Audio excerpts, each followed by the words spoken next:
Ladies and gentlemen, thank you for listening. Thank you for downloading. And thank you for subscribing to the latest edition of the 12 Kyle podcast. I'm 12 Kyle. Check this out. On this podcast, we're going to take it back. We're going back to 1990. September 14th, 1990. On that day, LL Cool J released his album, Mama Said Knock You Out. And we're going to break down this album. We're going to talk about the tracks. We're going to talk about LL, his career. And we're actually going to debate whether or not LL Cool J is the GOAT. And of course, I've got my man, Eclectik. He's back in the house. So sit tight. After the break, we will present to you Mama Said Knock You Out 30 years later on the 12 Kyle podcast. Let's get it. And just like that, we are back, ladies and gentlemen. Thanks again for checking out the latest edition of the 12 Kyle podcast. I'm your boy 12 Kyle. And as you can tell from the notes and the heading, you click the link so you already know the vibes. We are taking it back. We're going back to September 14th, 1990. On that day, LL Cool J dropped Mama Said Knock You Out. And we're going to break it down, man. We're going to talk about LL. We're going to talk about the tracks and everything and his influence and everything. And you know who's in the building. Mm-hmm. I mean, the man needs no introduction. He's here damn near all the time. My man Eclectik is back in the house. E, what's good, man? Yep, everybody back. Throw your hands in the air and wave them like you just don't care and keep them there. Run the jewels. Run the jewels. Run the jewels. What's good, man? What's good? Man, shit, man. I'm loving this, man. I'm loving life, man. People still locked down, so they're staying away from me. I'm on the podcast talking hip hop. True. I did get some bad news right before we started recording. Rolling Stone put out this bullshit list about the 5 greatest hip hop albums of all time. But I'm trying to heal, man. I'm trying to heal beyond that. So I'm here. We're gonna rap about Mama Said Knock You Out. I don't know how long this podcast is gonna be, but I'm just gonna guess it's gonna be more than 6 minutes of pleasure. Oh yeah, no question. Well, if any of you been following, you know how I feel about LL, and you know how this man feels about LL. No one knows. Whatever you feel about LL is wrong. I love LL. No, you don't. Yeah, I love LL. Ladies do. Yeah, ladies love him. Ladies love him. Right. No, you don't. You don't. You're a hater. I love LL.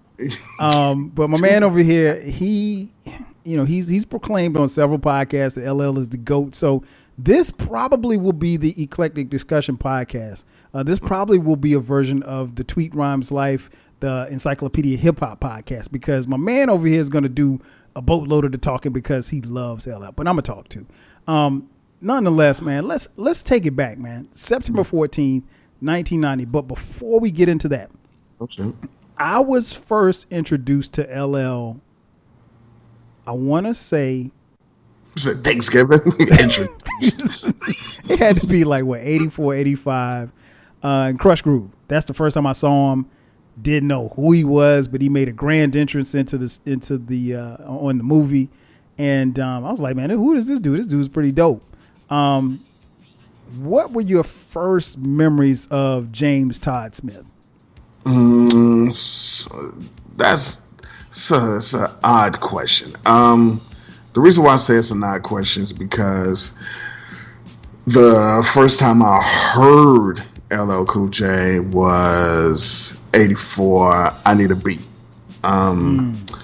This is back when I would go to the record store, and the guy So this particular record store would have a DJ. The dude that worked behind the counter was basically a DJ, and he had turntables up on the counter, and he would spin the joints. But if you gave him $10, he'd make you a tape of all the new joints that came out. And so, and this is in the 80s. This is 84. And so, you know, I ain't had $10, but I knew people that had $10. So anyway, tape, blah, blah, blah, blah, blah. Heard the joint. Then LL Cool J Radio was actually the first hip hop album I ever purchased with my own money. Okay. That was the first album I got, and the story goes, which I'm probably gonna tell this story again if I haven't already before. The story goes, I had some money, went to the store, and this is 85, and I still am in love with Roxanne Shante. So I go in, I look up on the wall. There's an album with Roxanne Shante and Sparky D on the cover with boxing gloves. Now, anyone who's been out there in the street at this time knows that Roxanne Shante and Sparky D was beefing. Sparky made Roxanne get through. And, you know, you can't tell Roxanne she through. Anyway. So they on the cover, boxing gloves. I'm like, oh shit, it's about to go down. I need this in my life. My whole life centered around the Roxanne Wars around this time. So I grabbed the album, turned it over, looked in the back, and it didn't seem like Roxanne and Sparky D was on all the songs. So I was like, oh, I don't like this. And then I looked, and it was a album cover with a big ass radio on it. And at the time, carrying a radio, I probably had a radio in my hand at that point. That's what you do. And you wanted the best looking radio. This radio was dope. I said, let me see that. And so I grabbed the joint. I was like, damn, the radio's dope. I flipped it over, and my man is standing there with Jordans on. I'm like, yo. And then I read, and it says I need a beat. I think it said I need a beat remix. I was like, oh, this is that dude. See, back then, you didn't know who. This is back when Eric B and Rakim came out, and people thought that Eric B was the rapper. Right. It was the whole thing. This was pre-videos. There was no video for none of these people, and so I Need a Beat didn't have a video. Matter of fact, to keep it on topic, LL didn't have his first video till 1987. Wow. Well, I'm bad. He didn't even have a video, and he told me why he didn't have a video, but that's something else. That's right. He tweeted me. Okay. So anyway, I copped that joint, and of course, I saw him in Crush Groove, and it made sense then because I had the song, I had the album, and I was like, I know who that is, and I know what song he's about to do, right? Because I got it. So, but yeah, that was my, as you say, introduction to when was I introduced to LL Cool J, man. He was the first joint that I bought, and that I played that album out. Right. I mean, it had physical grooves in the album because I bought the album. I didn't buy the cassette. I bought the album. So when I say album, I mean the vinyl. I bought the vinyl. I had the vinyl. Wow. So so that's how it went down.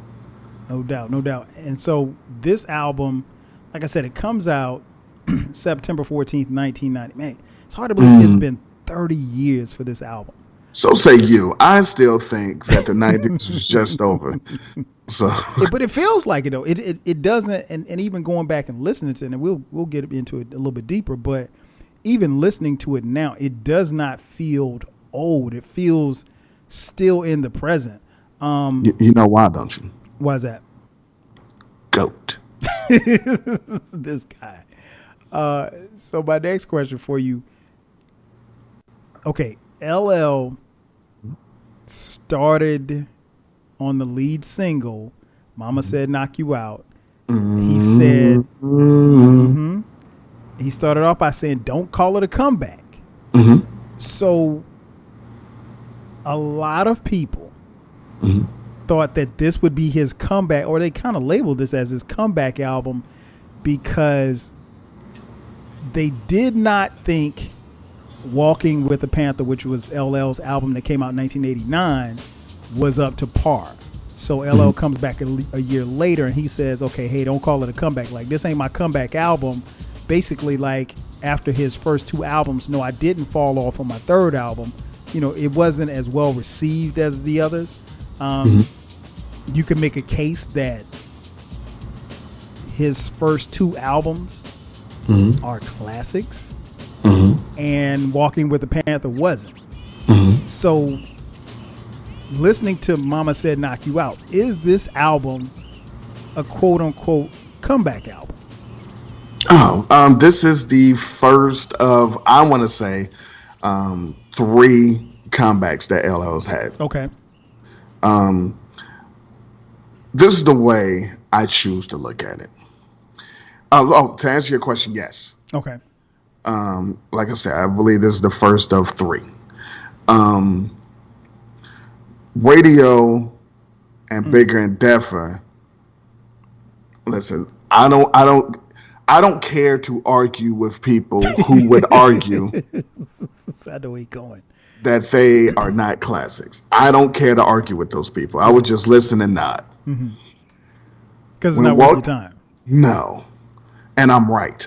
So when Walking with the Panther came out, which I liked, but I recognize what I recognize. It was off this is the way I choose to look at it. Bigger and Deffer had I Need Love. Right. I Need Love crossed over in a way that no one could have possibly imagined. And it didn't cross, and the thing is, it didn't cross over like Walk This Way crossed over, where it was clearly an intention on crossing over. They did an arrow. They said, "No, here, come on, we want y'all as an audience too." Dude just made a song, and it just blew up. And it wasn't like, oh, he had 2 love songs on radio on his first album. Right. So it's not like, oh, look what. No, that song just happened to blow. So once that happened, and he became super sex symbol guy, most of Walking with a Panther was dedicated to women. And then while that was happening, he still had some lingering disses out there. Yes. And people took that as an opportunity, like, oh shit, he ain't paying no attention. He on the women, let's get him. And so he had to go through that whole time, you know, rocking with that album in '89, and he was like, oh shit. And he came back in 1990, because you got to think about it. Radio came out in '85. He took 2 years off, and '87 gave you Bigger and Deffer. Yep. Took 2 years off and gave you Walking with a Panther. And people started being like, yo. Like, nope. I'll be back in a few months. And he was back. He came back in September of 1990. Like, nah. Here I come. Yeah, I come. Here it is. So if you really want to look at it, it all makes sense when I break it down like that. People's like, nah, he done went soft. He's on the women. He's like, oh no, hold on, here I come. Yeah, I'm not gonna wait 2 more years. Right, here I come. He came, and to your point, and I want to kind of illustrate this to people who, particularly those who may or may not have been around at that time, or a younger generation. The standard that E just broke down. Yeah, you would drop an album, and then your next album wouldn't come out for another 2, maybe 3 years. Yeah, because you were trying to make good music. You also need a break. Not only do you need a break, but you're like, yo, let me not just write some shit and be like, nah, here. You want to make sure it's good. You might want to go do some shows, perform, make some money, and maybe do a couple of verses live just to see what the reception is. Like, yeah, I'm going to put that on the next album, you know, because also you got to understand at this point in time, there's no internet. So you could go do a show in Poughkeepsie, do 3 verses of Mama Said Knock You Out. And unless you was in that show, you never heard it.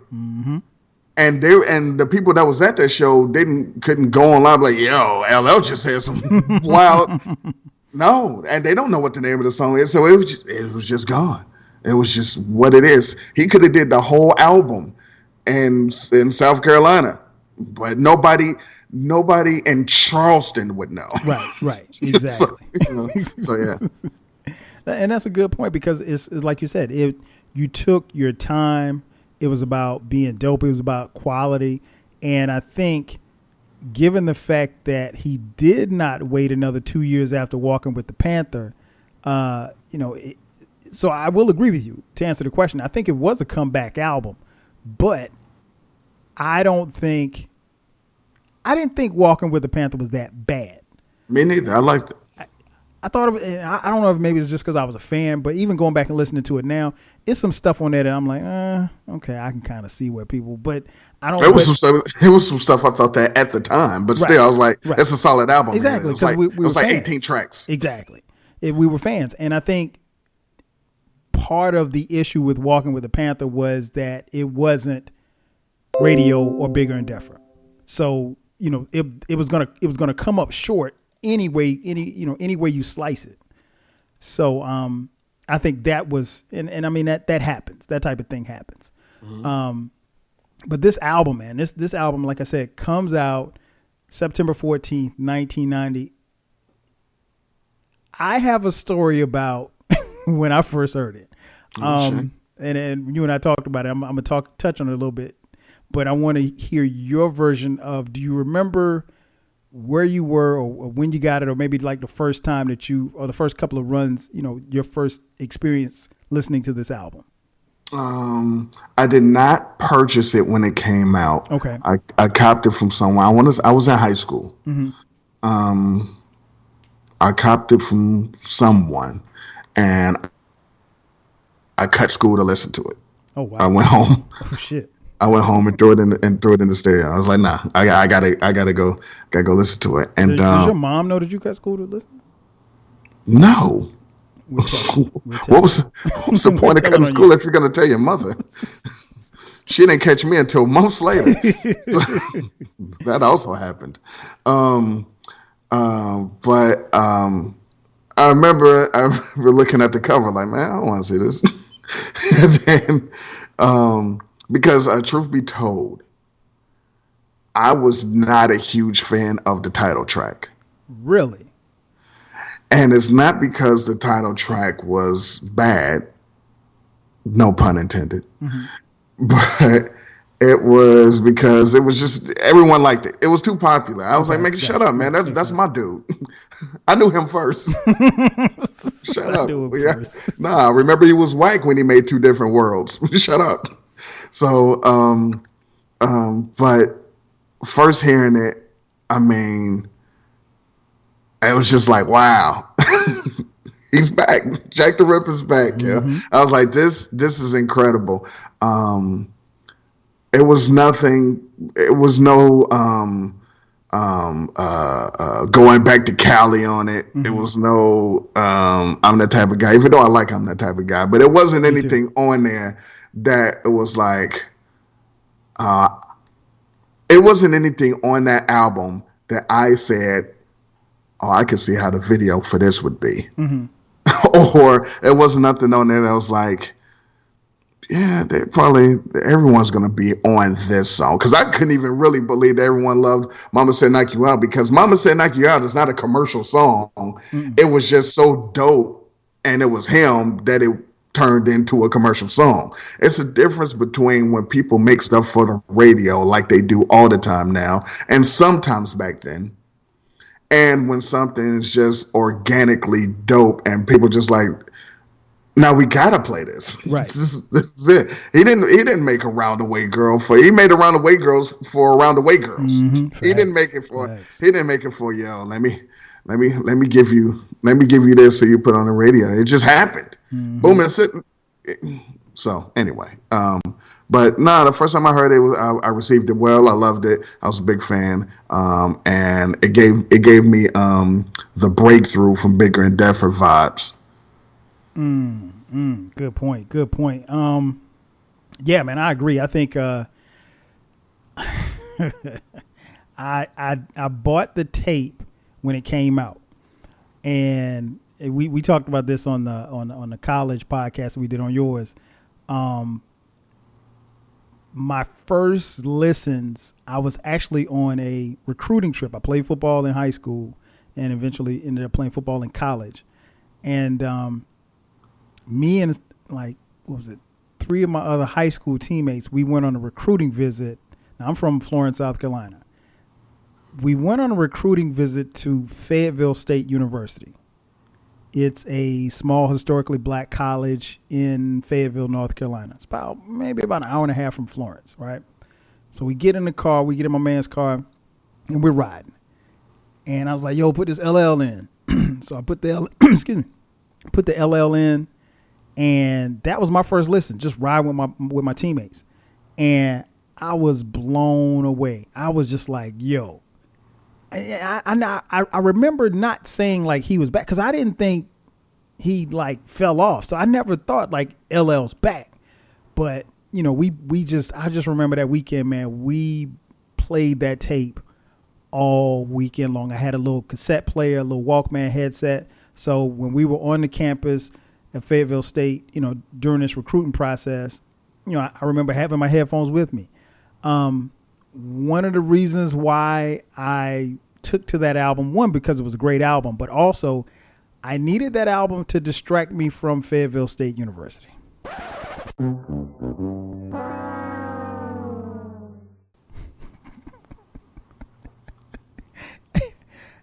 And I'm not here to bash Fayetteville State University. I'm sure it's a great university. It just wasn't the school for me. Oh, so, how dare you? I mean, you know, that's why people can't have nothing. I mean, at some point you probably should cut your grass. At some point you probably shouldn't have prospective student athletes sleeping on pissy mattresses. I mean, that's the college life. How dare you? I mean, put me up in a hotel, man. I don't have to be in a 5-star hotel. No. But anyway, I digress. Shout out to Fayetteville State. Shout out to all my HBCUs. Anyway. So I didn't go to Fayetteville State, but that tape kept me sane throughout the weekend. And I played it all weekend. And I just remember getting home and I was just like calling my boys like, yo, this LL is crazy.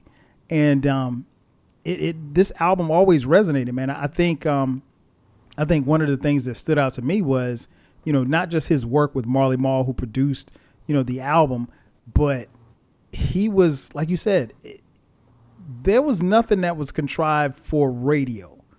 A Roundaway Girl was for the Roundaway Girls. It wasn't like you could look back at, you know, like you said, Walking with the Panther, or maybe even some of the earlier stuff and say, okay, well, I can understand that maybe they had this in mind for this to go to radio or this to cross over. None of this stuff. I mean, like there's no radio tracks on this album. It's a street album, and you get rhyming ass LL Cool J.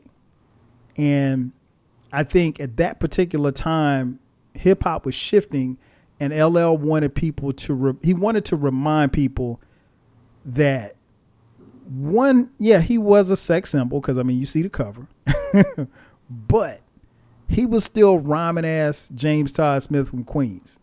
And that's one of the things that stood out to me about this album, man. Yeah. 90, 91, and 92 were the transitional years of hip hop. Mm-hmm. Those were the weird years of hip hop. Coming off the strong 88 and 89 kind of eased us into it. Once 90 specifically, 90 and 91 it was odd because you had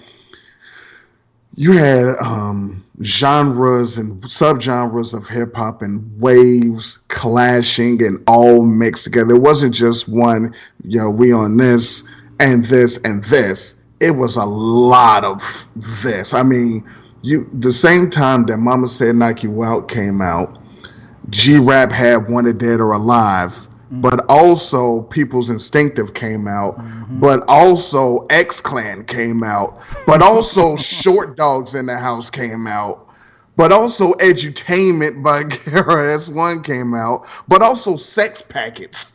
So it was all kind of, it was a weird time.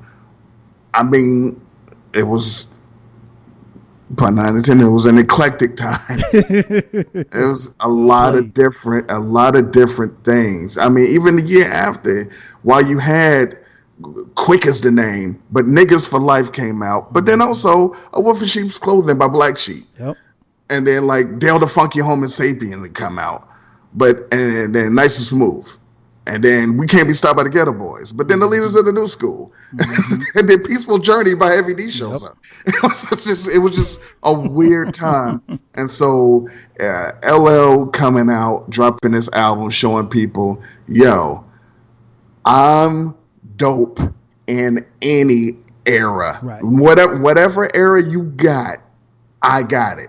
So, and the other thing, which is crazy, and this is again, this is goat status stuff right here. This guy, because he dropped this joint. What you say? September 14th, 1990. At this point, he's been rapping for 6 years. Yes. 6. It doesn't feel like it though. So, I mean, Jesus Christ, man. What are we doing, man? And he's like 22. Right.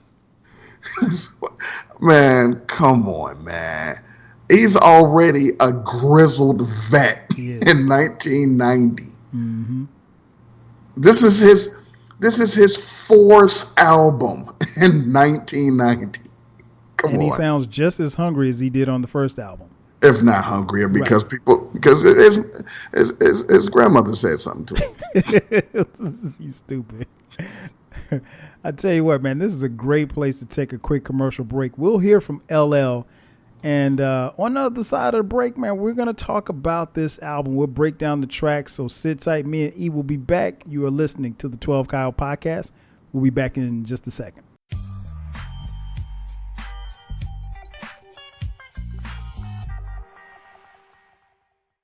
You know, I just do my thing. You know, I mean, I need love. I'm bad. Going back to Cali, there is no style. I'm too diversified to have a style. Sometimes I'm a southpaw, sometimes I'm not. Sometimes I kick in the ring. I don't know. You know, I just do my thing. It's really no science to the way I do this. You know, it's really no science to LL Cool J. I just do what I gotta do. I do what I feel. The way I got on Def Jam was, it really wasn't a Def Jam. It was Def Jam Productions had put out a record by a guy named Tila Rock. And it was, I believe it was being distributed by Spring something, some label, I don't remember what label. Anyway, you know, Rick Rubin didn't want to put another record out on that label because he had problems getting his money from the distributors. So he decided to form his own label. So he went to Russell with the idea. Russell tossed it around and wasn't really too interested when he heard the first demo. So we went back in the studio and made another record called I Need a Beat. Russell liked that record, so they formed the label. And I put my 12-inch out, and the 12-inch started doing good. It was getting requests on some of the radio stations around the country, and it was really doing all right. Video was definitely a big part of this. The proof is Crush Groove.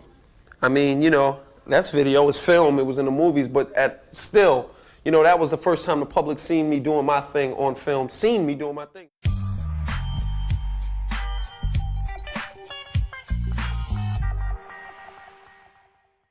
You know, I just do my thing. You know, I mean, I need love. I'm bad. Going back to Cali, there is no style. I'm too diversified to have a style. Sometimes I'm a southpaw, sometimes I'm not. Sometimes I kick in the ring. I don't know. You know, I just do my thing. It's really no science to the way I do this. You know, it's really no science to LL Cool J. I just do what I gotta do. I do what I feel. The way I got on Def Jam was, it really wasn't a Def Jam. It was Def Jam Productions had put out a record by a guy named Tila Rock. And it was, I believe it was being distributed by Spring something, some label, I don't remember what label.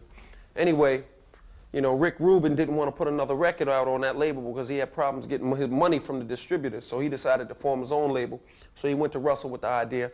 Russell tossed it around and wasn't really too interested when he heard the first demo. So we went back in the studio and made another record called I Need a Beat. Russell liked that record, so they formed the label. and I put my 12-inch out, and the 12-inch started doing good. It was getting requests on some of the radio stations around the country, and it was really doing all right. Video was definitely a big part of this. The proof is Crush Groove. I mean, you know, that's video, it's film, it was in the movies, but still, you know, that was the first time the public seen me doing my thing on film, seen me doing my thing.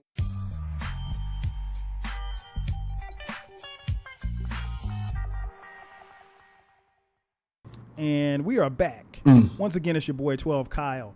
This is the 12 Kyle podcast, and we're talking about LL Cool J's Mama Said Knock You Out 30 years later. I got Eclectic in the building. And yep. And E is the fifth letter made. As I mentioned before the break, man, we're gonna break down the tracks, man. So obviously, in case you did not know, this entire album is produced by one Marlon Williams. You may know him as Marley Marl. Before we even start talking about the album and the lyrics and everything like that, E, your thoughts on the combination of LL and Marley Marl as a producer overall in hip hop? Well, overall, as a producer in hip hop, I mean, I'm a huge fan because Juice Crew. Yep, he was in a crew called the Juice Crew. So I mean, if it wasn't for him, I wouldn't have had Shantae. So, and if it wasn't really for Shantae, we wouldn't have Marley because she also put him on the map. But anyway, the pairing. See, here's the thing. In '90, and even before that, in '84, '85 with Shantae, it was. You only looked at Marley as the DJ. You didn't even think about him as a producer. And back then, producer didn't matter. Nobody gave a damn. This is true. So it wasn't like, yo, who produced? No one knew. No one cared. When LL shouts out Marley Marl, like, oh, he must be doing the scratching. No one cared who produced or mixed a song in the 80s and the 90s. It was just who was rapping, who was the DJ. Oh, and that's their boy rapping. That was it. Nobody cared. And also, the producer didn't care if you knew that they produced it. They were like, I'm getting paid. That's not, no one, the ego wasn't there for that. So, to tell you the honest truth, I didn't think anything at the time. I'm like, oh, okay. As far as I knew, he did the remix for Jinglin' Baby, and okay, all right. I guess he did something on every song, but because you read the liner notes, well, right. No, that's it. No, I can't. So exactly. Yeah, same here, man. Just of being a fan of Marley Marl's, man, I thought it was dope that they got together and did this. But like you said, it wasn't. It's kind of hard to think back as in LL and Marley Marl as a team because, like you said, I mean, some of the we know who produced some of the greatest hits, in this era, but the producer or whoever made the beats or whatever the case may be, it wasn't really, they weren't celebrated like that. Like you said, if they were the DJ, yeah. But no, I mean, and I'll put it like this. A lot of people didn't know that, well, not hip hop heads, but a lot of casual rap fans didn't know that Marley Marl produced, tracks on Paid in Full. Yeah, except for his ego was so big, he scratched Marley in the middle of fucking shit that Rakim didn't even know about until he heard it. Like, yeah, what is this? So yeah. So the album starts off. Track 1, Booming System. Man, what a way to come out the gate, man. What was your thoughts on Booming System? I'm gonna tell you what I thought. What I thought was, yo, he used the En Vogue beat. Right. And we were done. It was like, all right, man, we just gonna listen to this song. So we didn't even need another song. This song was so dope. Because also, people weren't just doing that. The Hold On was crazy, and but people weren't really using the full track from another popular at the time R&B song. And so that was kind of a new thing. And the funny thing about this song is he keeps telling you he's fronting. and it's not dope to front, but he was being honest. This is what people did. Mm-hmm. If you had your system, if you had your Serwin Vegas and your Blau Punks, you had your pullouts, and you riding around playing your shit obnoxiously loud, your trunk rattling, you front. You want people to watch. You want people to see. And he's come a long way because he used to kick his volume way past 10 on his radio. Mm-hmm. And he would have got a summons, but he ran away. Now he's in a car. Again, understand, he didn't have a car on radio. He had a radio, and now he has a car. But love the song, and it takes you to mature a little bit before you really understand exactly what he says in the beginning. It's funky because you heard it from hearsay. Mm-hmm. A jam that you love that don't be getting no airplay. Word of mouth. Mm-hmm. This is how you heard. This is how you know something is dope, because people listened to it and was like, "Yo, you have to hear this. It's not on the radio. You're not gonna hear. No one's gonna force you. No one's gonna keep playing it so many fucking times that you're like, damn. Now I know all the words. I guess the song is dope, but." No, you heard it from hearsay. It's on the radio, man, and it's so dope. You just want to drive around and bump it so everybody can hear it and see. He's fronting. He wants attention when he's riding by, and the girls be on his jock because his systems fly. So he's giving you a ode to the car system, just the way he gave you an ode to the radio. Mm-hmm. He's giving you an anthem for riding, and whatever was hot in the streets, he was giving it to you. People don't think about it that way, but that's what he's doing. He first gave you the radio, now he's giving you the car stereo. GOAT. This dude.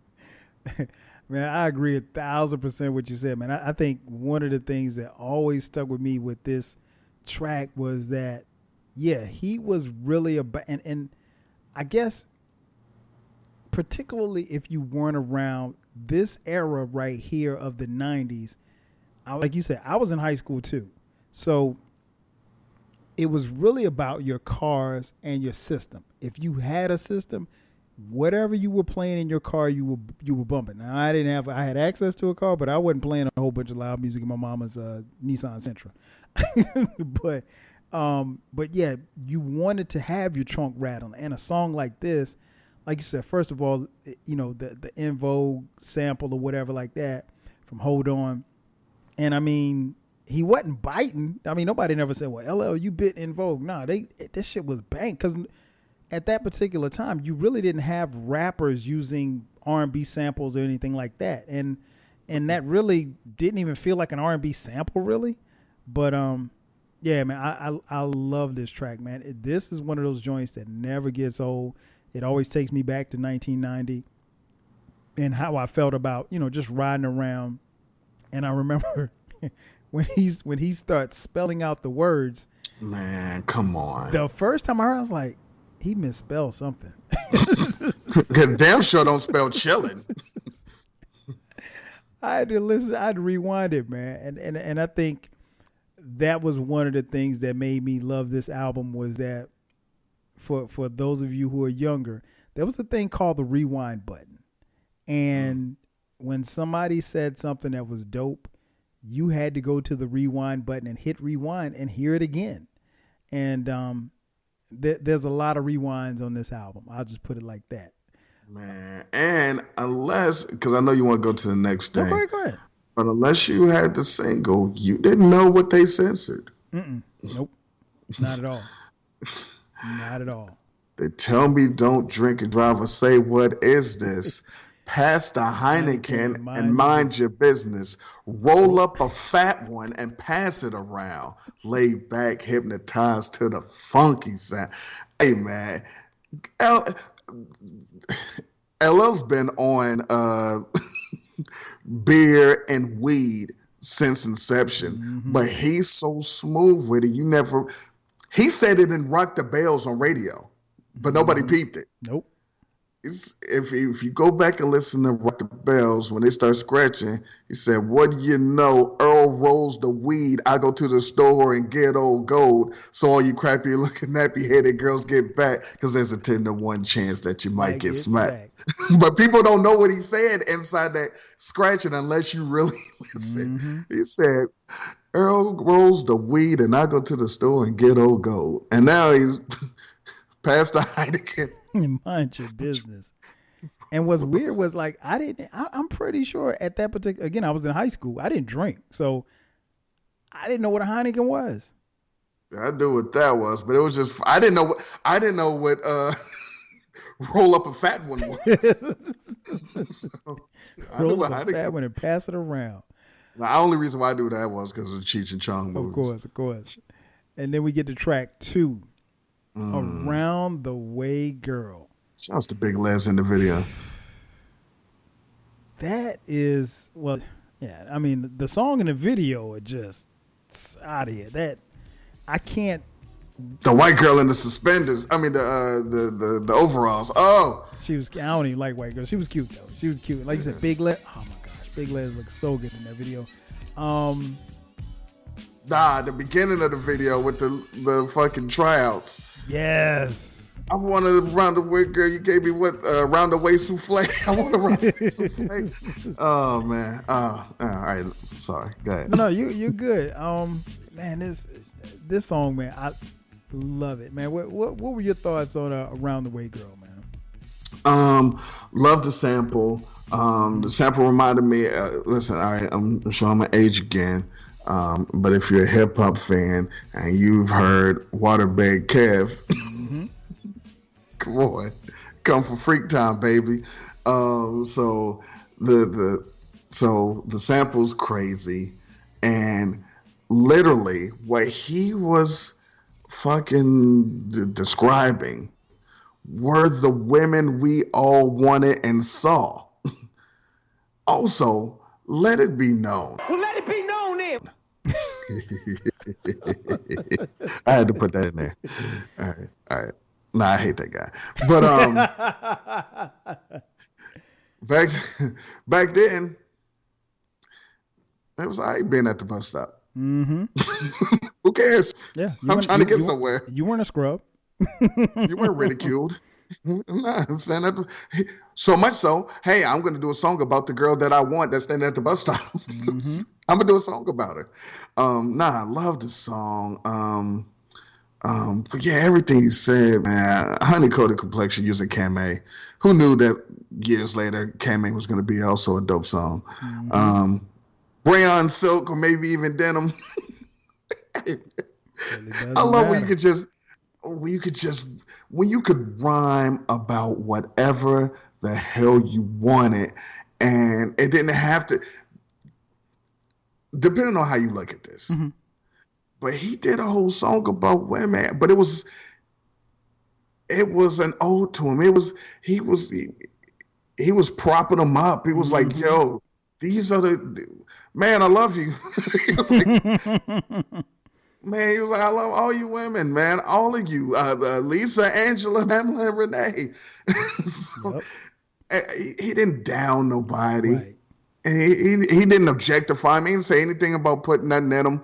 He didn't say nothing about, he didn't have sex with him one time his entire song. Not at all. Bigging them up.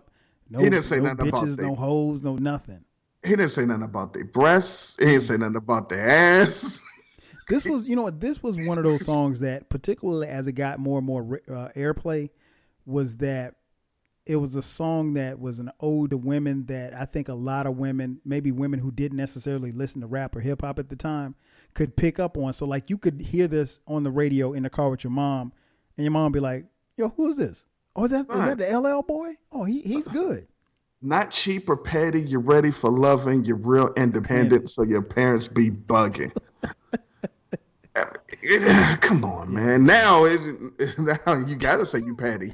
The name of the song is I'm Petty. Mm-hmm. Nah, man, come on, man. This shit's incredible, man. You could make a case that this is a top 10 hip hop song. You 100% can. And the main reason why you can say that, GOAT. So we moved to track 3. Yeah, because we just gotta let him roll, man. Because this is his show. Eat 'em up, L Chill.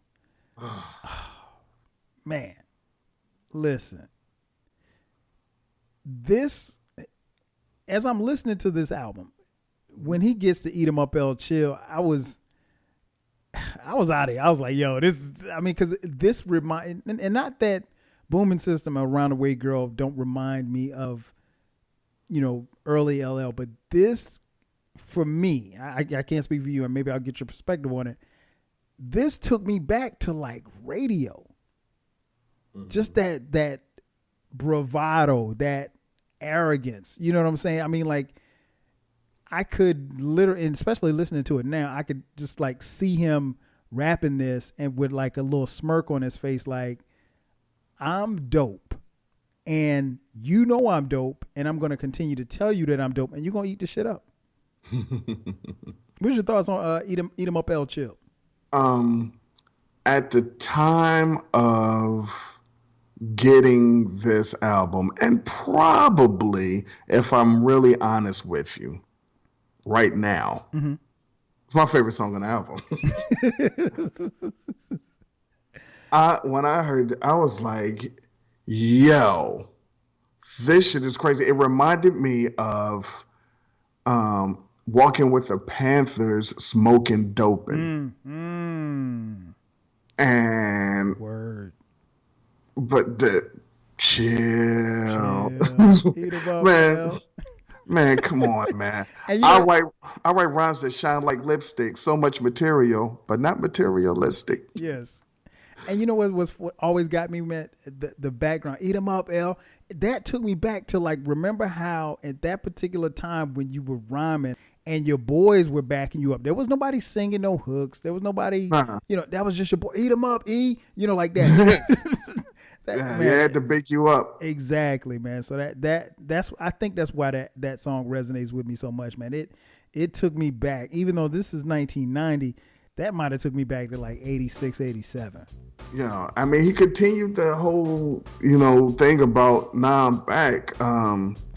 Took a crack at the 40 and went to show him how you like me now, but you didn't before because you forgot I was raw. Shit. Nah, he killed it on this song, man. I love this song.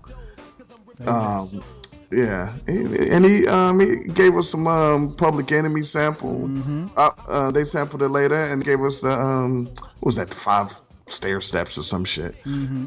Yeah, but I love that song. Yes, sir. Yes, sir. Then we move into track 4, Mr. Goodbar. Man, yeah, another one.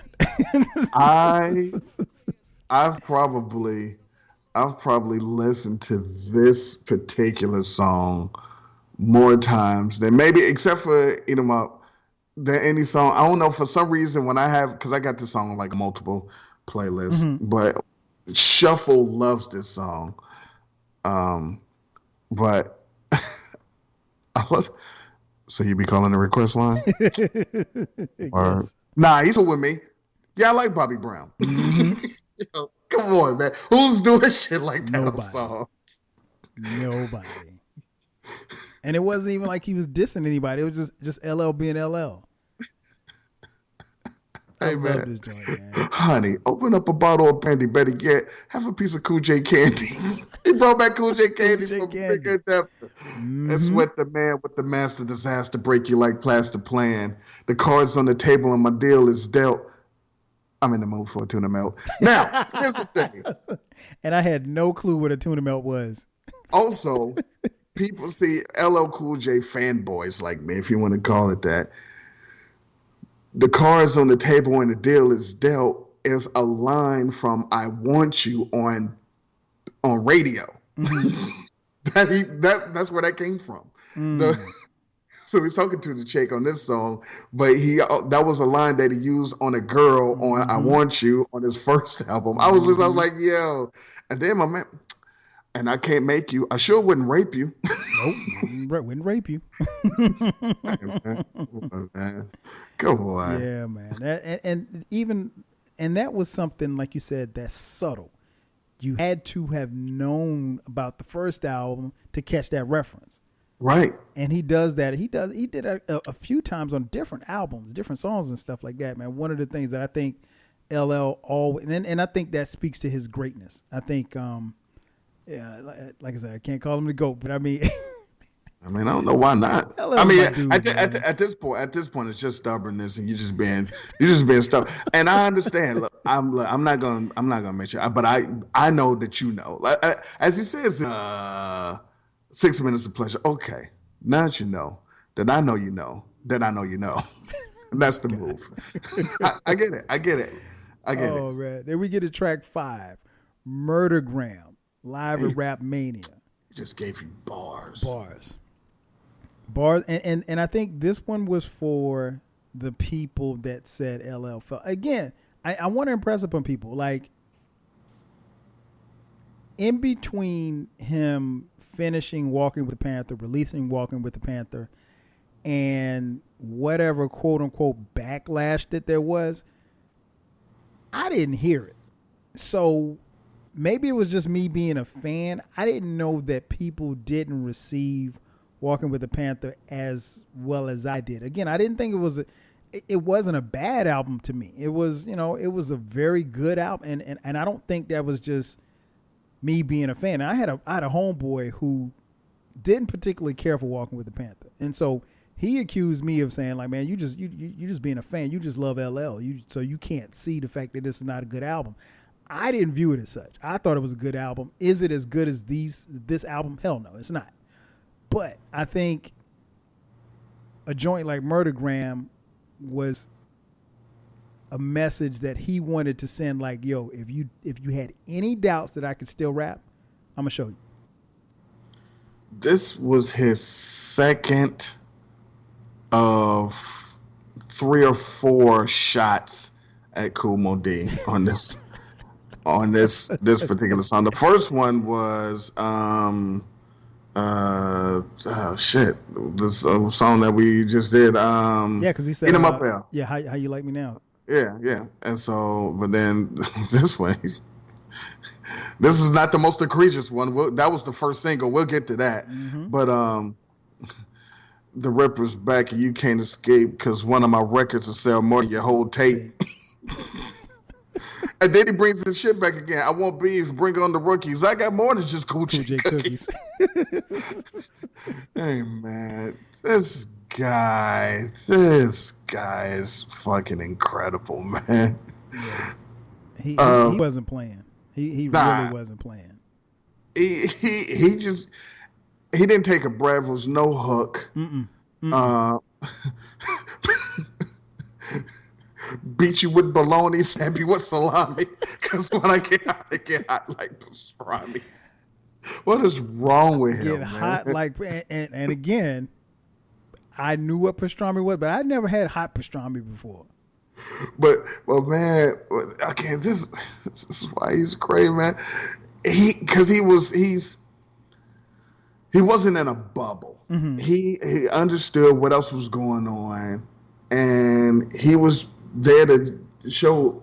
I don't care. Mm-hmm. I'm talking to you. Or what was the shit? When I'm on the microphone, I want silence. Like, Karis won't stop the violence. Let him do it, man. Nah, fuck that. I'm about to kill you. Right. This is what I'm here for. I'm here to lyrically murder you. Yeah, man. I love that joint.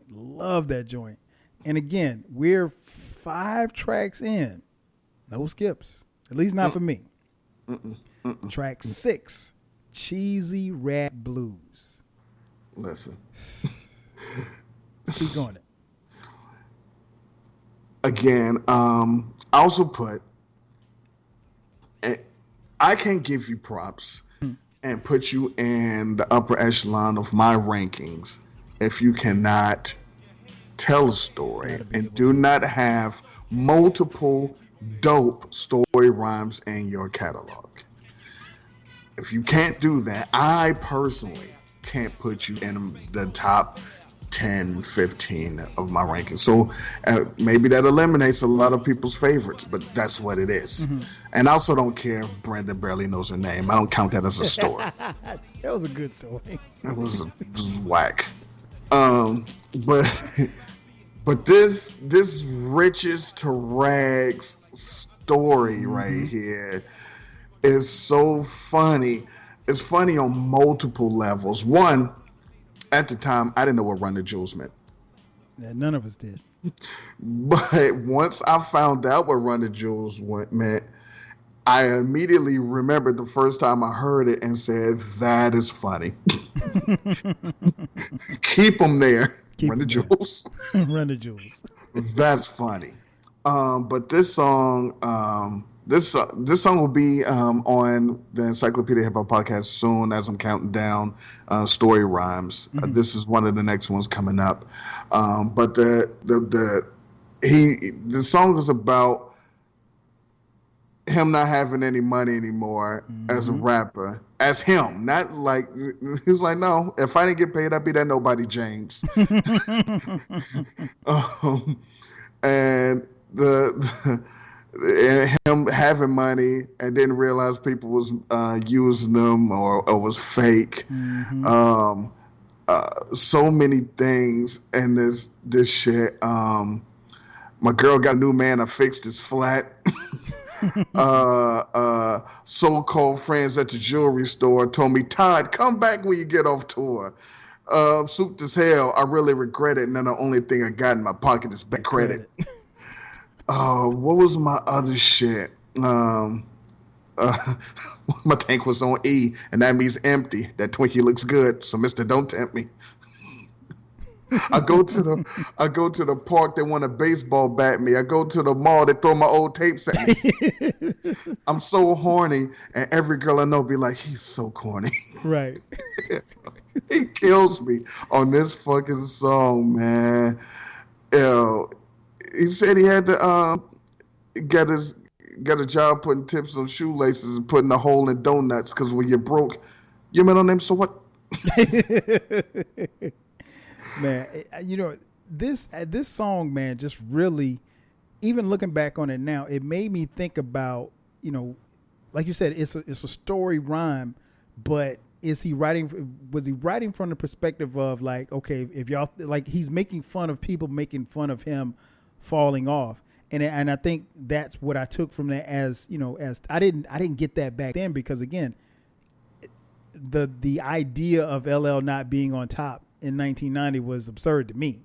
But you know, if 1990 was, you know, at the time of this recording in 2020, you know, it'd be on all the blogs and all of Shade Room and, you know, LL's falling off and all this stuff like that. And so he would, in 2020, he would come out and address this in a rhyme. And right.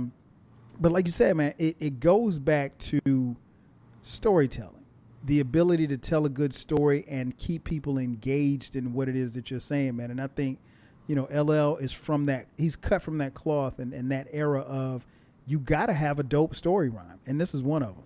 And the shit is, it's about him. It's not like, let me just make some fictional shit up and just start rapping about it. It was like, nah, this, if women like a man with a body, it's not mine, because they be walking past me like I'm a stop sign. He's talking about him, like, talking nah, about himself. But you all built and muscular. Shit, it don't matter. I ain't got no money. So, man, come on, man. Yeah, man. Cheesy Rap Blues. That was track number 6. Then we get to track 7, Farmers Boulevard, our anthem, featuring Big Money Grip, Bomb, and HIC. Man, what did you think about our What do you think about this one? I liked it. This is back when, again, kids, I'm only speaking to you for right now. There was a time when someone's album's coming out, no one asked who's on it. Right. No one asked who's the features. No one asked who are the producers. No one cared. No one asked, could I be on your album? No. The only people that were on your album were your friends. That's it. Because you knew them. They didn't email you their verse. You didn't do interviews and they say, yo, that was a great song. How'd that come together? How are you and such and such? Well, I've really never met him. But you just won a Grammy for the greatest song of all time. Yeah, I don't know that guy. So back then, if you had a crew, if you had like the Juice Crew, you had a posse, you had people that you knew, the native tongues, things like that. Mm-hmm. A lot of times, you would have a posse cut, and it would be typically one of the last songs on the album. So much so, the NWA, the last song on ATL, it was called the last song, the grand finale. They were always, it was always like the last song. And it were people that you knew. Now, if you didn't have a crew, a lot of times, just get your boys. Yep. Like, hey, I grew up with them. He actually said it in the song. Well, Marley Marl did. Said, hey, let's get some of the MCs we used to kick it with back in the day. He's like, yeah, bet. let me introduce the song. And that's what he did. And not only did it let you give your boys some shine, because think about it. Say you grew up LL Cool J, and you used to rhyme with LL Cool J, and then LL Cool J becomes LL Cool J, right? And you still Mark. It's like, you know, and like three, 4 albums in, you somewhere at the bar like, yes, my man. We used to like. Is he? Right. Like, no, we used to rhyme together. Also, you rhyme too. And so then he come back like, you could be like, nah, put on track 7. Yeah, that's me. I told you. I had 3 kids and I had to go fucking work at the steel mill. I don't know. I can't rap no more. He blew up. But nah, he was giving your man some shine and making them not feel all bitter. Like, wait a minute, hold on, man. You know what? You're right. We got a Marley track. Go ahead and rhyme. Mm-hmm. I got you. I'm going to put it on my album. Mm-hmm. I'm back in the streets now. I'm back outside. And so, and for me, I don't think they did so bad, man. Nah, they held their own. Bomb killed it. Big Money. Nah, I mean, for at the time and for what they were, I'm rolling. Yeah, no. This isn't a bad track at all. And I mean, like, it's a lot to get on a track with LL because, like you said, we don't know who these guys are. They're from his crew. But at this point, LL Cool J is 4 albums in. And I'm not going out on a limb by saying at this point in time, he was the best rapper in the game. I don't think that's a stretch. It also wouldn't be a stretch to say at this time, and this is how you want to look at it, but at this time, he could have had any fucking body he wanted on this album. All he had to do was make a phone call. It. All they had to do was make a phone call. They would have came like, nah, this is my man's. This is what we're gonna do, and those are the only people outside of Marley Marl on this album. Mm-hmm. That is so true. That is so true. And then we get the track 8, the title track, Mama Said Knock You Out. This one was produced by Marley Marl and Bobby Irving. Again, we touched on a little earlier, man. Love this song. This song, I remember we just kept playing it over and over and over again, and it got on the radio. And then when you saw the video, I hated the video. I liked the video, man. What didn't you like about the video? It's like, I don't know, man. You know what I think it was? I'll tell you what I think it was. I think I wanted like a cheesy rap blues video. Okay. I just wanted, like, I wanted an Eat 'em Up L video. Like, this is, you black and white, there's nothing to this video. But it was LL coming back. Nah, it's all right. It's okay. Nah, but I mean, come on. He's still passing the old goal, so it's cool, man. No doubt. Because of this song, so for people that don't know me, growing up listening to hip hop and stuff, I've been conditioned to. I'm triggered by certain words and certain phrases. And when I hear them, I have to say something. It's almost like whatever those letters are that people have conditioned. But anytime someone says damage, I gotta go, and I gotta say destruction, terror, and mayhem. if I hear the word damage,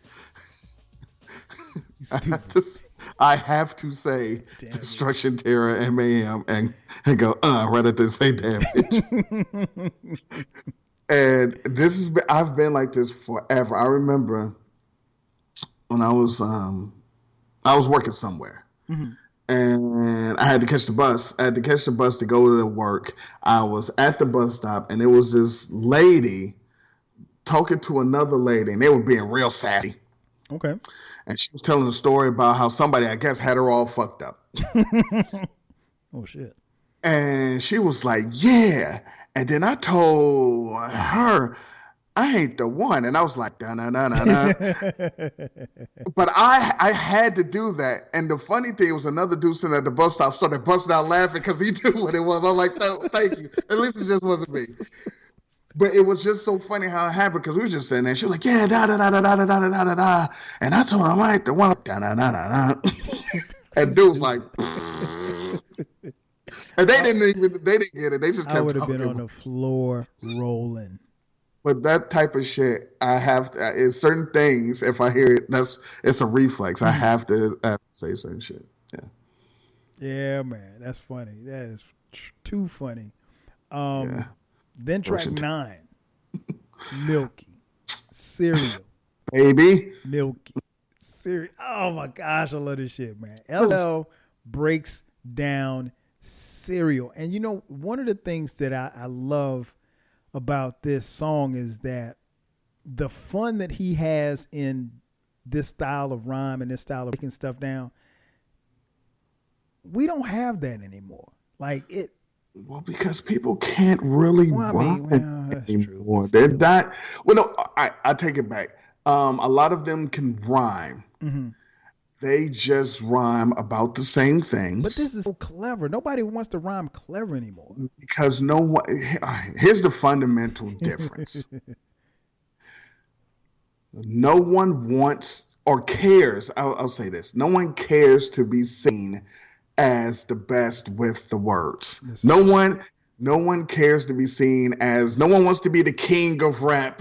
Or no one wants to be the greatest. They don't care if they're seen as Now, they do like it when someone says that person has bars. But what that means in these days is, that person can rhyme just like everybody else and says the same thing as everybody else. And, it's cool. But when you, again, this is, I almost blame the perception of Jay-Z on this. Okay. And I would say this because the perception was he doesn't write his rhymes, which we know he does. Of course he does. But you can't do stuff like Milky Cereal and not write it. You have to care. Right. You have to care and be like, you know what? Oh, I got a good idea. Nas can't do rewind. Nas did a story backwards. Creativity and thoughts like this that goes into songs, no one cares about that anymore except for a certain few. So you don't have things like this anymore because it's not important. He did stuff like this so we could be like, yo, you know what he did? Right. Because people care about, yo, you know what he did, instead of, yo, that beat is, did you hear that beat? What did he say? I don't know what he said. He said something about fucking some bitches. But So nah, this. I mean, go. This is when we speak to lyricism. I mean, we talk a lot when we talk hip hop. We talk a lot about lyricism. You don't have to necessarily be about rapidy raps and just kind of rapping over people's head, but just to make something that's simple and make it clever. And I think when you make stuff that is clever like this,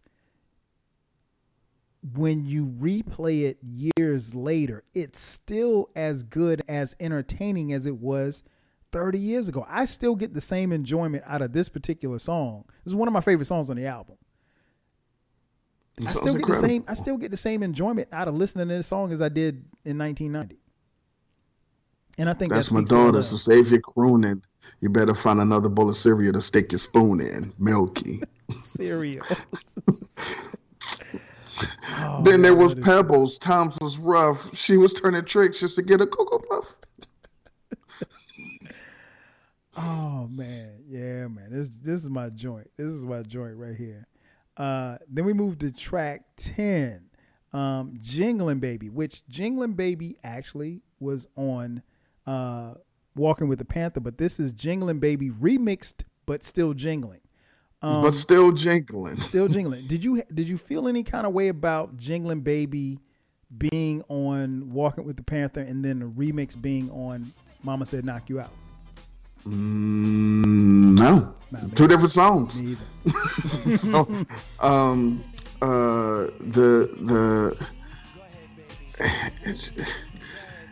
it's just the remix, and he's putting on a song. Hey man, I gotta do a podcast about all of LL's names. Because they thought Big Ellie was something.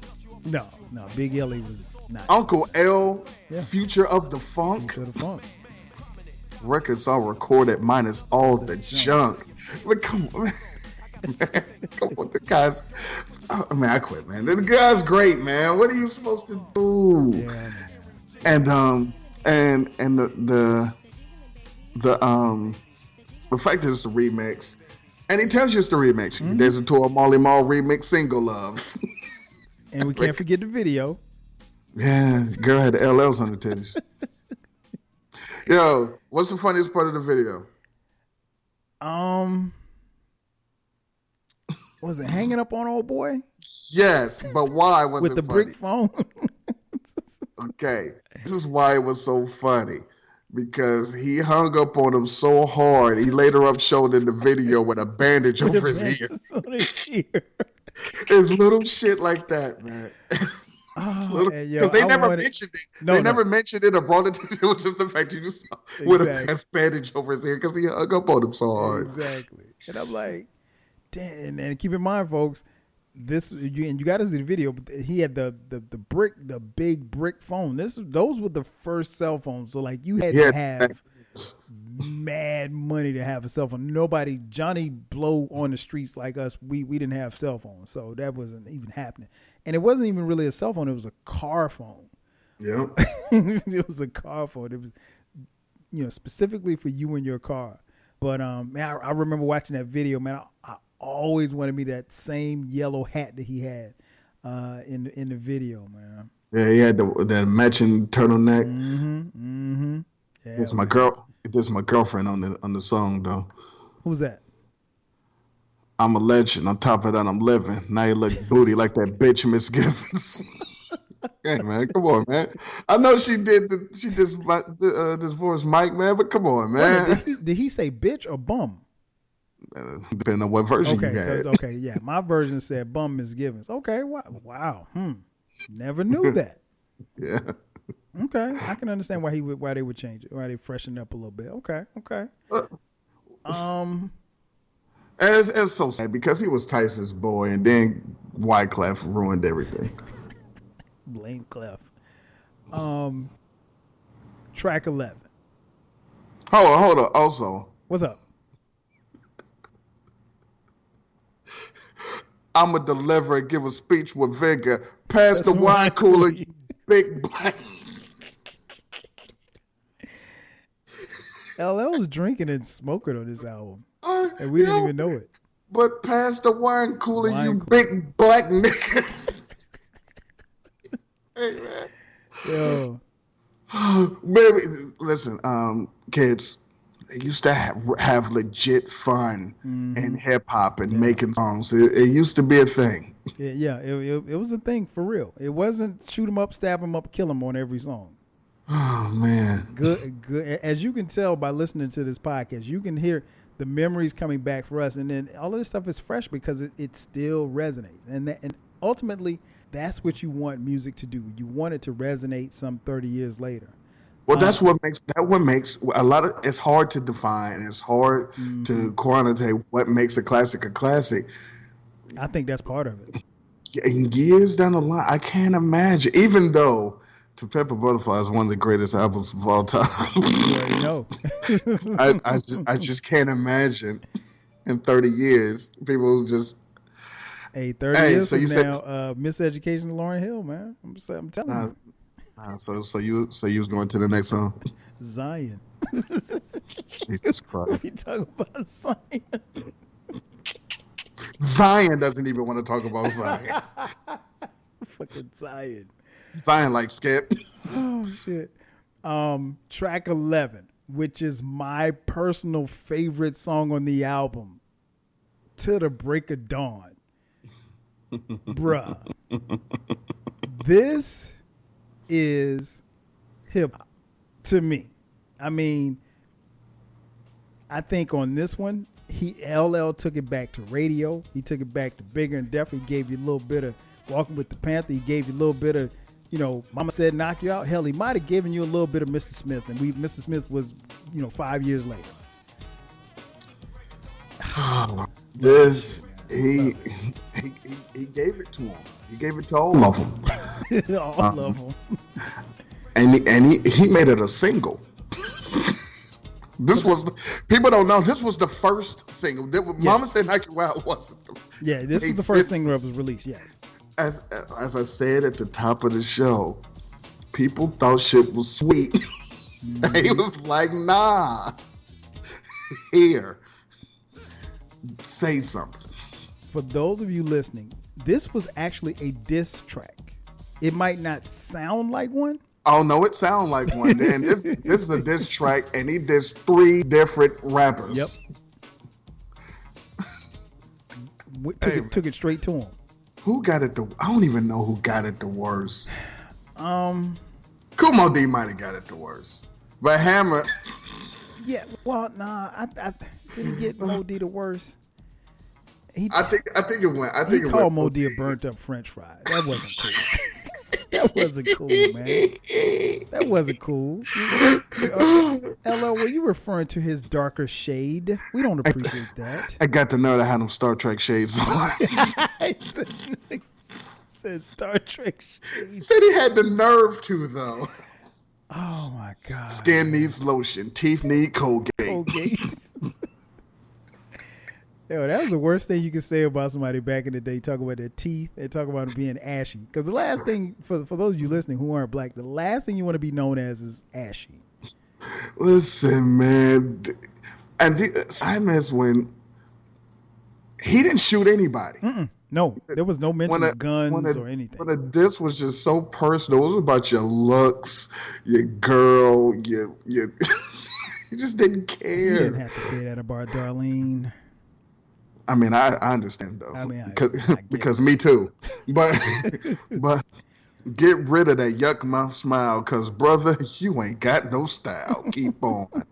To the break of dawn. If it wasn't for that verse, we wouldn't have had the classic Cube song.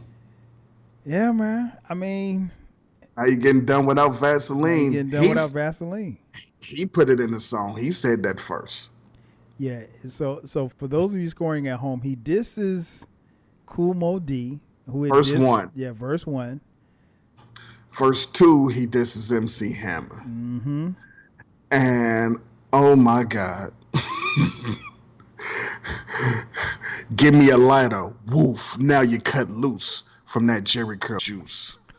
Cool J is back on the map. And when I see ya, I'ma give you a slap. That's right, a little kick for that crap. because my old gym teacher ain't supposed to rap. I was on the floor when I heard that because my old gym teacher. Yeah, called a man an old gym teacher. Come on. It's still funny now, man. It is. It is. It is still funny to this day. And I mean, dissing Ice-T and his girl, because, you know, Ice-T's girlfriend, Darlene, at the time appeared on his album cover, half naked. Yeah. And Cool J, I mean, he pulled no punches. I mean, like, he went at Ice-T and his girl. Yeah. And then years later on I Shot You mentioned it. Yes, he did. What the fuck? I thought I conquered the world, crushed Mo D, Hammer, and Ice-T's girl. Hey, man. This go, man. All right, man. I'm done, man. What are we doing? Man. Why are we having these discussions, man? So, yeah. The continuity. For me, Till the Break of Dawn is my favorite track on the album. And that's saying a lot because I love this album. No, hold on. Before you go to the next song. No, go ahead. Ice-T, though. I can show you I'm immune to the romper room tunes, you little hip-hop raccoon. Called him a raccoon. Because he had the rat tail. And he looks like a raccoon. That was tough, man, because I still like Ice-T, but that was tough for me, man, because Ice-T was my guy, man. I was like, a brother with a perm deserves to get burned. Here's $5, catch a taxi cab, take your rhymes around the corner to the rap rehab. Keep on. To the break of dawn. No.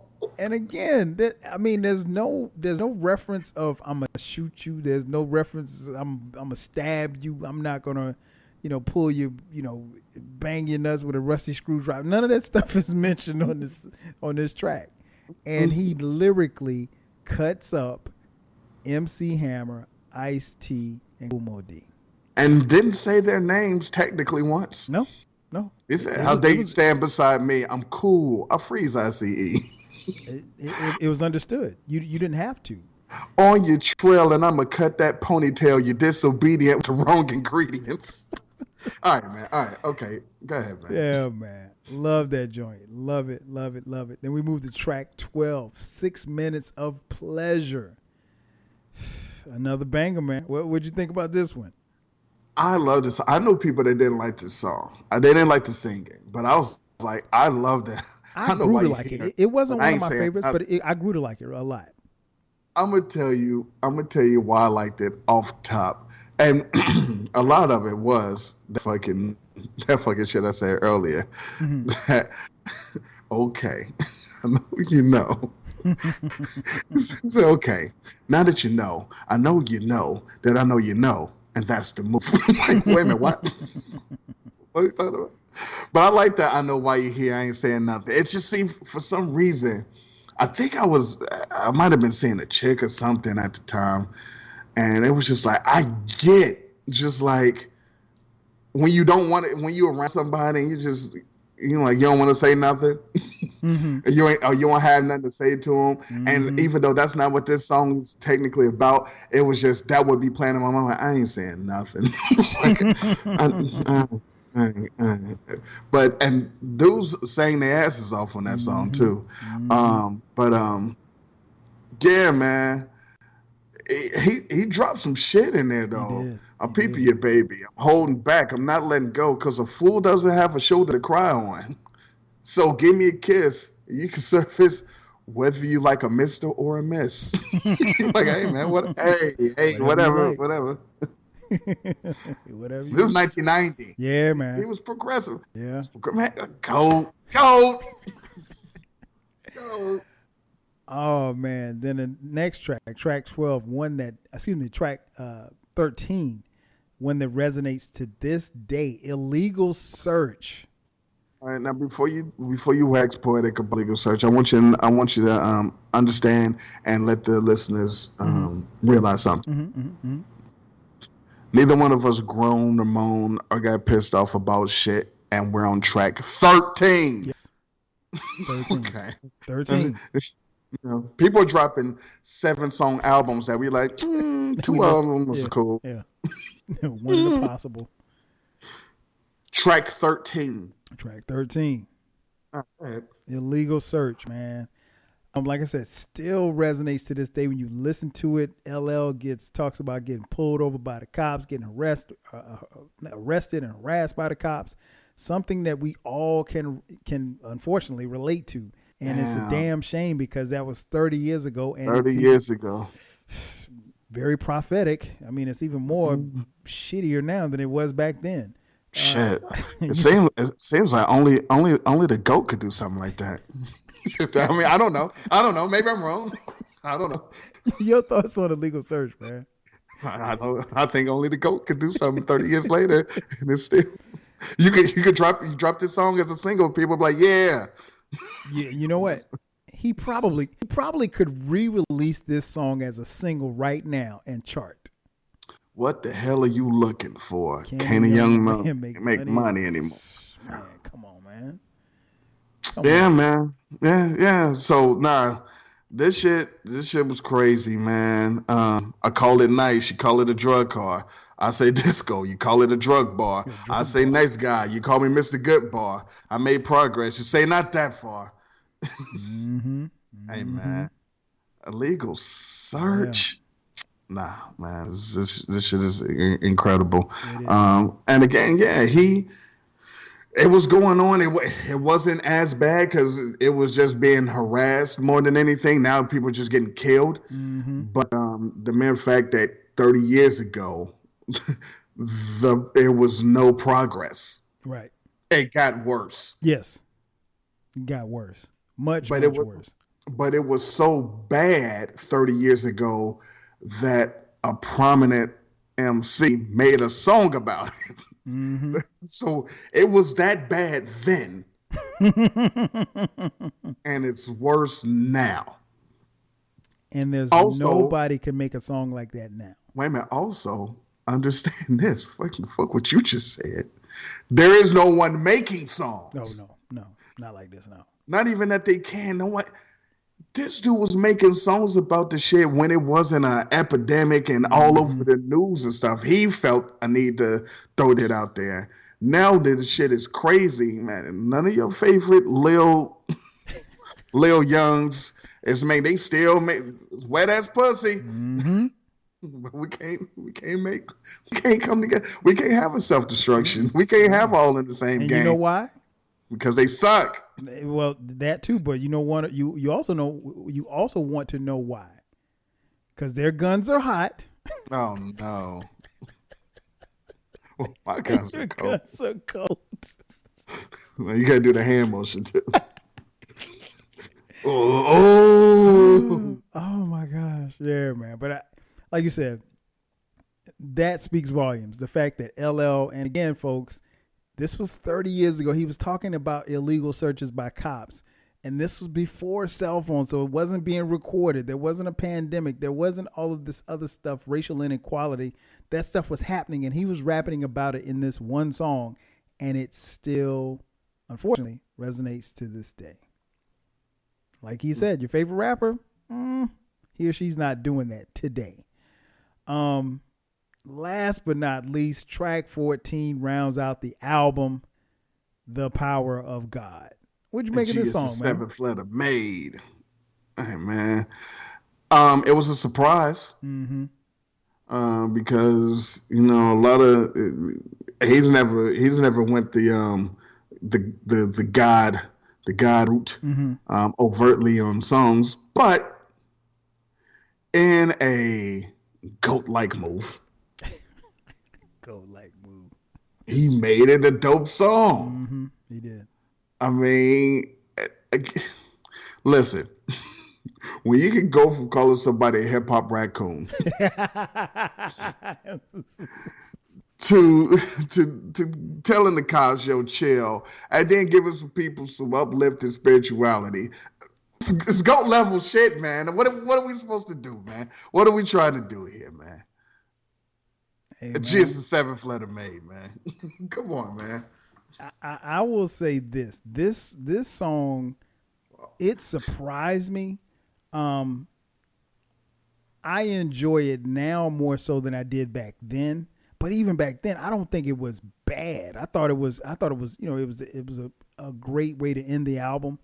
But like you said, we had not heard or seen LL on that level as far as talking about any type of spirituality or, the God body, that type of mentality or anything like that. But again, he forms the rhymes in such a way that even 30 years later, it's not preachy. It's not, condescending. It's LL speaking to the people. People walk around with their minds in the daze. Never take the time to stop and give praise. You're lucky to live in this world, even the starving boys and girls. Man, because life is a gift in itself, and only certain people are blessed with good health. I'm Uncle L, but you can call me Todd, and I can feel the power of God. Come on. G is the seventh letter made. This dude, man. Come on, man. It's Uncle L, man. Yeah. What was if he's not who is then? Who, as the kids say, after listening to him tell wise up, you little burnt up French fry. And then, like I said, go to the legal search. Then go to the power of God. Also, while shouting out Angela and Pamela and Renee, as the kids say, your favorite couldn't. Who could? Who could do this? Who but him? This is true. I just listen. If he's not, every time people tell me that he's not the GOAT, I ask, then who? Well, he's not the GOAT, but then who? Rakim is the GOAT, man. Rakim hasn't had a career past that. The GOAT isn't measured by that. And you know what? He hasn't even had a dynamic album like this one. I will say this, and Name you and I have dynamic album. Name it. You and I have talked about it. Anybody? He's the greatest lyricist. Yeah, he's definitely that. He's definitely that. I think this dude. He's not. Go ahead. This dude, LL Cool J, man. Mm-hmm. You get no argument from me when you speak of GOAT status because. Your mother know who Rakim is? If you say, "Hey, Rakim," your grandmother know who Rakim is? Of course, man. No, they don't. She was right there for paid in full. No, they know who LL Cool J is. I mean, LL's only been on TV for 57 years. Oh man, because it's the GOAT. The people only want the GOAT around. Just saying. All right, man. Before we get out of here, is there a track? Because we went through 14 tracks, right? Mm-hmm. There was no mention of any skips. No. Is there a track on here that, not saying that you dislike, but a track that you would take off the album? I mean, if you want to make it if you want to clean it up and make it a tight, concise album, mm-hmm. you could probably cut it at. You could probably take the last 3 songs off and stop it at "To the Break of Dawn." Mm-hmm. Because that just sounds cool that the last song is "To the Break of Dawn." Mm-hmm. But I like 6 Minutes of Pleasure, Legal Search, and the Power of God. So to answer your question, nah, not really.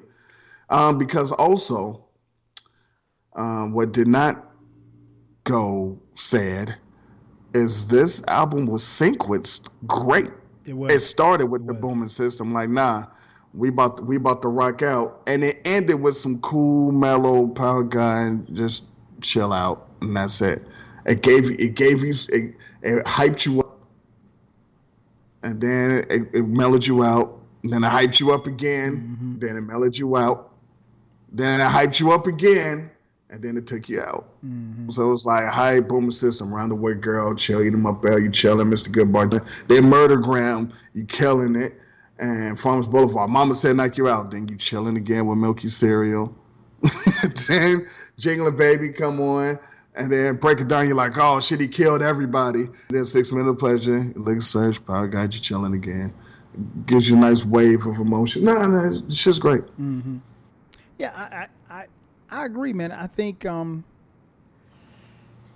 if I was going to take one off, What's your take of Mama Said Knock You Out? Nah, I probably say I would, and it's not even a bad track. Like I said, it's not a bad track. I'd probably take the Power of God off, but Fucking devil. You hear that, God? Nah. I Kyle. Lord, Kyle. Nah, him. Nah. But yeah, man, this album, this is I think it goes without saying this is a 5 mic album. Let me ask you a question. This is a very important. Go ahead. This is a very important question. Like you said, we went through what we say, 13 tracks. 14 tracks. In your opinion, I'm not asking anybody else's opinion. You're the only one on the show besides me.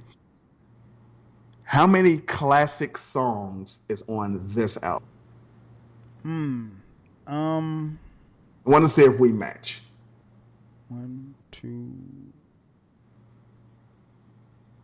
3, 4, 5. Okay, what are your 5? Booming System, Roundaway Girl, Mama Said, Jingling Baby, and To the Break of Dawn. Yeah, I can't argue. Now, I say that to say, let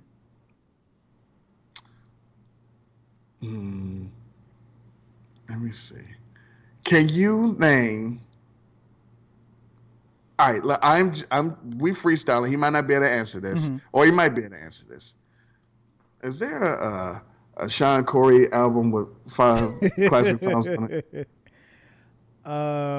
Off top of my head, Reasonable Doubt doesn't have 5 classic songs. And when we I didn't say good songs. I said classic songs. When we say classic songs, we're talking about like iconic hip hop songs that are recognized. I.e., 30 years later, we're calling these still classic songs. No, Reasonable Doubt doesn't have that, and I don't think that's any knock to Reasonable Doubt, but I think it's not. I think part of it is one is LL's greatness in putting this album together, and then the other part is that the way that music was. You mentioned sequencing earlier.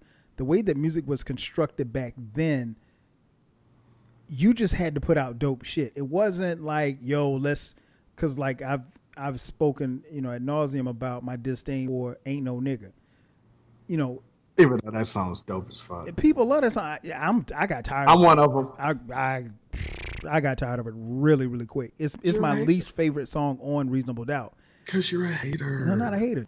That said, but I think the way that music was crafted and constructed and kind of packaged in 1996 when Reasonable Doubt was made, as opposed to 1990, and we're only talking about a 6-year span, the game had flipped. And I think, when you look at a song like you and I spoke about Cheesy Rap Blues, it was about bars. Like, I think as we moved closer and further away from this era that LL dominated, when we get to the mid-90s and the half of the 90s, songs like that kind of got phased out because they weren't interested, or at least the listening public and record labels, they weren't interested in, songs that were clever, that showed your skills, storytelling ability. I don't think that they wanted to hear that. So to answer your question, because Rewind didn't get the props that it should have. No. But okay, all right. So, and then I'm gonna let you wrap up the show. But so we would agree that Rakim's Paid in Full has about 6 classic songs on it, right? No question. Okay, cool. After Paid in Full, does he have a album that has, Has 3? that many? The half of them have 3. Yeah, classics. No. Man, and it's very few. It's very few albums and artists that would have that many. Classic songs. So right. So, but we would say no. No. All right. So, just off the top of your head, we freestyling. How many classic songs would you say is on Bigger and Deffer? I don't know. What, 3? Okay, cool. And just throw it out. What about Radio there? Here he goes. I'm just asking questions. Like 2. Like 2? can't live without my radio. I'm going off the top of my head. Okay, look, we'll say I can't live without the radio. Rock the bells. Yeah, we won't say I need a beat. Or no. You're rock. All right, cool. But Rakim's the GOAT. Okay. We can't name classic songs. After Paid in Full, we didn't say classic songs. We said who was the GOAT. All right. You're right. My bad. So the greatest basketball player of all time can average 5 points. You guys see what he's doing here. I'm using quantitative fucking factual evidence. You are literally telling me like the greatest football player of all time can only get a touchdown a season. We're talking about we're talking about, first of all, small sample size as far as albums, because now you and I both know. But you can't get a GOAT if you got a small sample size of albums either. But again, you and I both know that LL's quality fell off after this album. You are right. Not after this album. We still got Mr. Smith. What are we talking about? Yeah, Mr. Smith was dope. Okay, so that's for the quality didn't fall off. But I mean, the album that followed this album was not good. Okay, so I love this conversation, man. So the thing is, if the album that followed this one fell off in quality, even though it also had, in my opinion, two classics on it. It did not. Backseat of My Jeep is not classic. No. Okay. All right. Okay. So even if it did fall off after that, but then he came back with Mr. Smith, that's better than no albums at all. Like you're supposed to go no albums. No. I mean, well, if you're still coming out with 2 or 3 classics versus someone's coming out with none, I won't say he's got none. No. After fucking when you go through you say after, well, he and Eric B didn't make more albums after that. He made albums. Yeah. But he had no classics. I mean, neither did LL. Oh, so not Hey Lover, not I Shot You, not Lounging. Okay, my bad. You know what? You're right. He dropped shit. No, he put out a lot of great songs. He didn't make doing it in a classic. Let's go back to what you said at the beginning. Great songs and classic songs are 2 different songs. So Doing It's not a classic. Oh, that's a classic. So what are we talking about? Yeah, but that didn't make him the GOAT. Hey Lover's not a classic. No. Hey Lover's not a classic. Okay. Hey, all right. Hey, you answered the question. I asked the question, you answered it. Somehow Rakim is the GOAT. I love this discussion. And ladies and gentlemen, no one agrees with you, by the way. This discussion has gone on for like what? 10 years? You've never been correct. No one agrees with you. Oh, if you would have said Jay-Z, you would have had a better argument. No, I'm never saying Jay-Z. But you would have had a better argument. You still would have been wrong. The man did Magna Carta, holy whatever. No, never. What you saying? Anyway. Beyonce has a bigger rap catalog than Rakim at this point. What are we doing? Stop it. So yeah, man. There it is. we have wrapped it up. LL Cool J's Mama Said Knock You Out. 30 again, man, wow. 30 years later, before we get out of here. What'd you say? I was 4 when it came out. Before we get out of here. Man, tell folks where they can find you, where they can check out the podcast, where they can hit you up on socials and all of that. Man, if you don't know by now, man, don't even worry about it. Yeah, I mean. But I mean, we have new listeners, it's millions and millions of people that listen each week. If they're new listeners, man, they know how to use Google, man, and Twitter. Go fucking type in my names because I'm being lazy. I'm sorry. On Twitter. Eclectik Podcast. That's ECLECTIK Podcast. Also at Tweet Rhymes Life. If you feel so inclined, at One Gotta Go. Insta Slut. Insta Slut. That's pretty much on Insta Slut. What's my Insta Slut? At Eclectik. Encyclopedia Hip Hop Pod. And Eclectic Discussion podcast. Yeah, thank you. Because you don't know. Man, I got too many. You got a lot of joints, man. And then I was gonna do one for the trip. Nah, I gotta relax, man. So, yeah, hit me up on all those. Follow on all those, so you don't have to remember no more. You'll just be following. Exactly. And I just dropped a new joint, so I got go ahead. Out. Yeah. Well, you guys been listening. You already know it's 12 Kyle Podcast on all social media platforms. Again, thanks for checking out the latest edition of the 12 Kyle Podcast.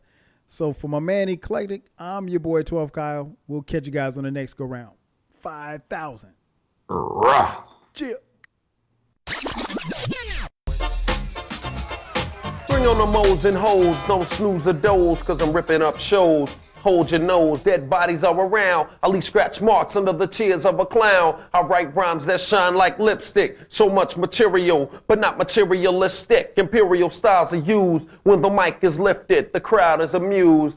Come with it if you feel you're full-fledged. Or yell Geronimo and jump off the edge. Your END is near when I appear. The stage is yours, but wait until the smoke clears. Rhyme sayer, and I'm here to lay a load. So watch a player when he's playing in player mode. Cause Uncle L's bad and you're soon to say. Cause I ripped the mic, I'm LL Cool J. Peace.